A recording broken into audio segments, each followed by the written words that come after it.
السلام علیکم ورحمۃ اللہ وبرکاتہ۔ لوگوں کا بارہا یہ سوال رہتا ہے کہ شب برات میں فاتحہ خوانی کرنے کا کیا طریقہ ہے۔ تو عام دنوں میں اور شب برات کے دن میں فاتحہ کرنے کا کوئی الگ الگ طریقہ نہیں ہے۔ جس طرح سے عام دنوں میں فاتحہ خوانی کرتے ہیں اسی طریقے سے شب برات میں بھی فاتحہ خوانی کریں۔ فاتحہ پڑھنے کا طریقہ یہ ہے کہ سب سے پہلے سورۃ الکافرون یعنی قل یا ایھا الکافرون ایک مرتبہ پوری سورت پڑھیں۔ پھر اس کے بعد سورۃ الاخلاص یعنی قل ھو اللہ احد 3 مرتبہ یہ پوری صورتیں پڑھیں۔ پھر اس کے بعد سورۃ الفلق یعنی کہ قل اعوذ برب الفلق یہ 1 مرتبہ پڑھیں۔ پھر اس کے بعد سورۃ الناس یعنی کہ قل اعوذ برب الناس یہ بھی سورہ 1 مرتبہ پڑھیں۔ پھر اس کے بعد سورۃ الفاتحہ یعنی کہ الحمدللہ رب العالمین یہ پوری سورت 1 مرتبہ پڑھیں۔ پھر الف لام میم سے لے کر ہم المفلحون تک 1 مرتبہ پڑھیں اگر یاد ہو تو، اور اگر اس کے آگے آپ کو یاد ہو جو کچھ اور بھی آیتیں پڑھی جاتی ہیں فاتحہ میں، جیسے کہ الہکم الہ واحد لا الہ الا هو الرحمن الرحیم، ان رحمت اللہ قریب من المحسنین، وما ارسلناک الا رحمۃ للعالمین، ما کان محمد ابا احد من رجالکم ولکن رسول اللہ وخاتم النبیین وکان اللہ بکل شیء علیما، ان اللہ وملائکتہ یصلون علی النبی یا ایھا الذین آمنوا صلوا علیہ وسلموا تسلیما، اللہم صلی علی سیدنا شفیعنا صلو علیہ صلاۃ و سلام علیک یا رسول اللہ صلی اللہ تعالی علیہ وسلم۔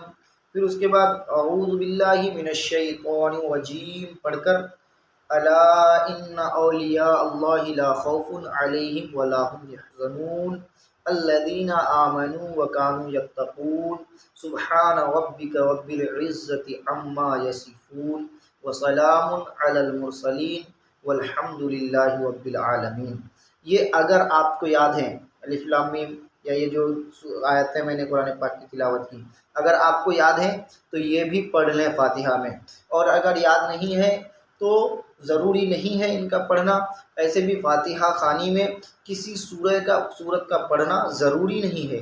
آپ کو جتنی صورتیں یاد ہیں آپ ان صورتوں کو پڑھیں، اور پڑھنے کے بعد جو ہے آپ ایصال ثواب کریں۔ ایصال ثواب کرنے کا طریقہ یہ ہے کہ سب سے پہلے جو آپ نے صورتیں پڑھی ہیں 4 صورتیں 10 صورتیں جتنی بھی آپ جو پڑھ لیا آپ نے، اس کو پڑھنے کے بعد سب سے پہلے آپ یوں کہے کہ میں ان کا ثواب سب سے پہلے یا اللہ تیری بارگاہ میں پیش کرتا ہوں، شرف قبولیت عطا فرما۔ کیا کہیں گے کہ یا اللہ ان تمام کا ثواب میں تیری بارگاہ میں پیش کرتا ہوں، شرف قبولیت عطا فرما۔ پھر اس کے بعد ان تمام کا ثواب نبی کریم صلی اللہ تعالیٰ علیہ وسلم کی بارگاہ میں پیش کریں گے۔ پھر ان کے بعد جو ہے جتنے بھی انبیاء کرام ہیں تمام کی بارگاہ میں پیش کرتے ہوئے ازواج مطہرات، صحابہ کرام، تابعین، تبع تابعین، صلحاء صالحین، ازواج مطہرات، ائمہ مجتہدین، سلف صالحین، ان تمام کی بارگاہ میں پیش کرتے ہوئے تمام اولیاء کرام بزرگان دین کی بارگاہ میں پیش کریں گے۔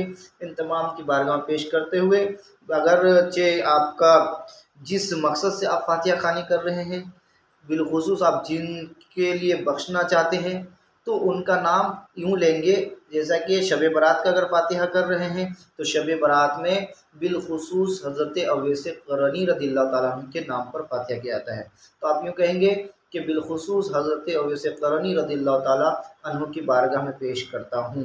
اور اگر غوث پاک کے نام سے آپ فاتحہ پڑھ رہے ہیں تو بالخصوص غوث پاک رضی اللہ تعالیٰ عنہ کی بارگاہ میں پیش کرتا ہوں۔ اور پھر اسی طرح کرتے ہوئے آپ اپنے گھر کے تمام مرحومین کو بخشیں، اس کا ثواب ایصال کریں۔ اور ایک چیز یاد رکھیں، جب آپ کسی اللہ کے نیک بندے کے بارگاہ میں پیش کریں گے تو پیش کرنا لفظ بولیں گے کہ میں ان کا ثواب، ان تمام کا ثواب جو ہے خواجہ غریب نواز رحمۃ اللہ علیہ کی بارگاہ میں پیش کرتا ہوں، یا غوث پاک رضی اللہ تعالیٰ عنہ کی بارگاہ میں پیش کرتا ہوں، اس طرح سے کہیں گے۔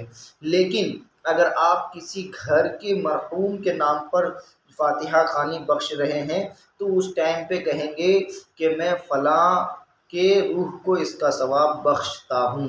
مثال کے طور پر شمس الدین کی مرحوم شمس الدین کے روح کو اس کا ثواب بخشتا ہوں، اس طرح سے کہیں گے۔ پھر اس کے بعد آپ کے دل میں جو بھی ہیں، جو بھی مرادیں ہیں، جو بھی آپ کے دل میں ہیں، رب تبارک و تعالیٰ سے جو مانگنا ہے آپ فریاد کریں گے۔ اسی طرح دعا پڑھ کے لاسٹ میں جو ہے درود پاک پڑھیں گے۔ یاد رہے کہ دعا کے اول اور آخر دونوں جگہ درود شریف پڑھیں، کیونکہ حضور کی حدیث پاک ہے کہ جس دعا کے اول اور آخر میں جو ہے درود پاک پڑھی جاتی ہے وہ دعا کو قبول کرنے کی ذمہ داری میں لیتا ہوں۔